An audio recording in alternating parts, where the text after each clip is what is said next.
रहते हैं क्या?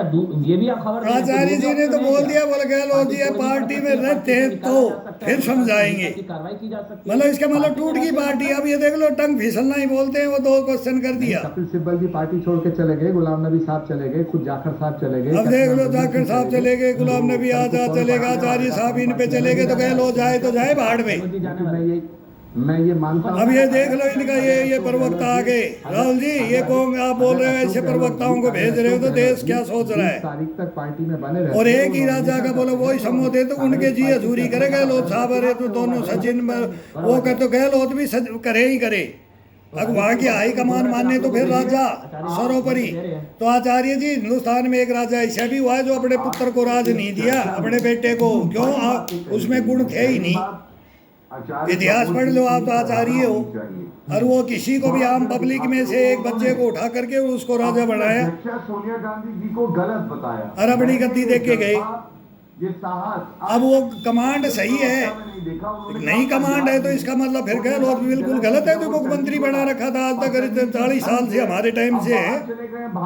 हम भी जब रहते थे तो राजीव गांधी फार्म में इनमें जब आते थे, तो आज भी जाते हैं। तो आज ये फिर इनको भी गद्दारी घोषित कर दिया।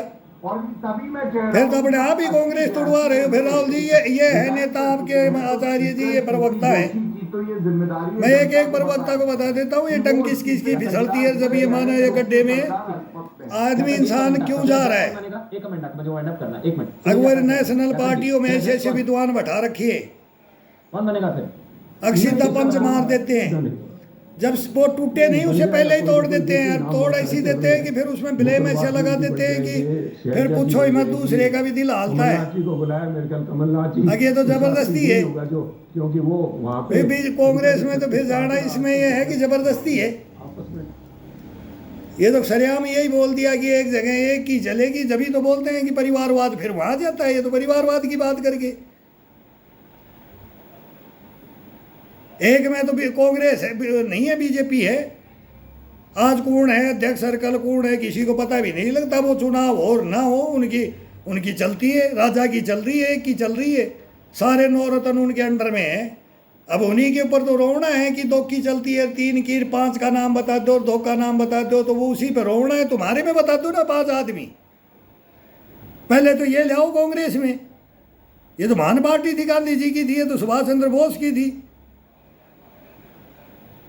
लौह पुरुष सरदार वल्लभ भाई पटेल की थी। ये तो पार्टी कहाँ थी? और अभी इस पार्टी के अंदर क्या क्या कर दिया इन नेताओं को ला करके, ऐसे नेताओं को बना रखा है जिसने कुछ देखा ही नहीं, कुछ जाना ही नहीं। वो टीवी पे आकर के बैठा देते हैं कि वो पता ही नहीं है क्या है, क्या बोल रहे हो और क्या ठेस पूछ रही है और किसको पूछ रही है। तुम तो अपने को ही मार रहे हो, फिर कांग्रेस वाले कांग्रेस को ही छोड़ के भगेंगे। कल ये तुम्हारे बारे में बोलेगा तो आज पहले ही अपना आउट हो लेना।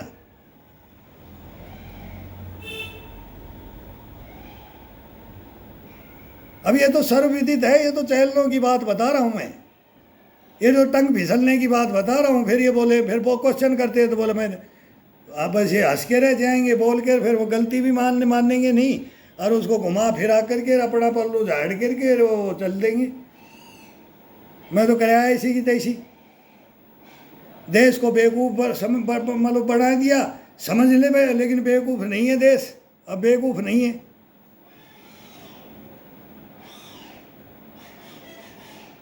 तो ये तो आज खुला राजनीति, तो खुली बात ये आ गई, अगर देश का राजा पहले सशक्त है और उसी की कमांड चलती है तब तो सही है। कमांड नहीं चल रहा, वो नेता ही नहीं है, वो फिर राजा ही नहीं है, तो कमांड तो दिल्ली सब चल ही नहीं रही।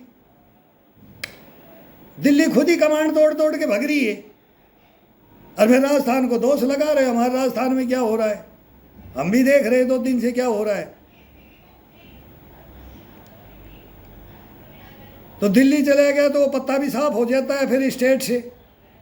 फिर दिल्ली में ही बैठ करके जो होता है वो फिर हमारे को भी पता है और आपको भी पता है, तो उसमें कोई जाना भी नहीं चाहता। अब गहलोत साहब के बापू गहलोत साहब हिल गए, अब दिल्ली में तो फंस गया, गुंडी फंस गया और फंसा दिया। अब किस ऊँट करवट बैठता है? अब ये देखो, ऊँट पहाड़ के नीचे आता है कि पहाड़ के ऊँट के ऊपर आते नीचे आता है, ये कहानी चल गई। अब ये क्यों करी, ऐसी कहानी क्यों बनाई? और किसने बनाई?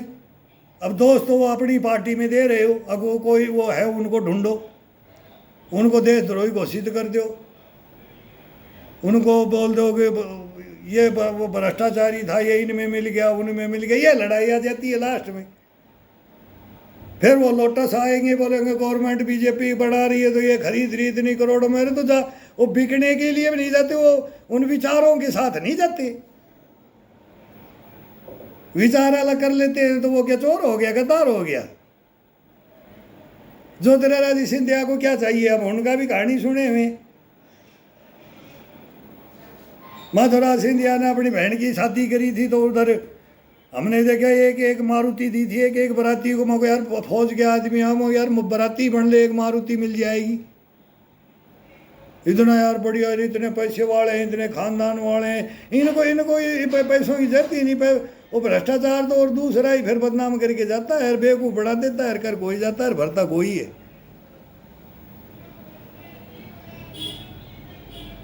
तो ये कहानियां हैं, राजाओं के बेटे भी राजा बन सकते हैं लेकिन कर्मों के आधार पे, और राजाओं के बेटे भी फिर नालायक निकलते हैं तो कर्मों के आधार पे वो कभी नहीं बढ़ सकते। कुछ भी कर लो फिर, या तो फिर वो ये बेमाता वाली रेखाओं को बढ़ाओ, और या फिर दिलों में पब्लिक होती है ना, जनता जनार्दन, उनके दिलों में बस जाओ, और नहीं तो लकीर बना दो। दो ही बात है, तीसरी बात नहीं है। ये करो।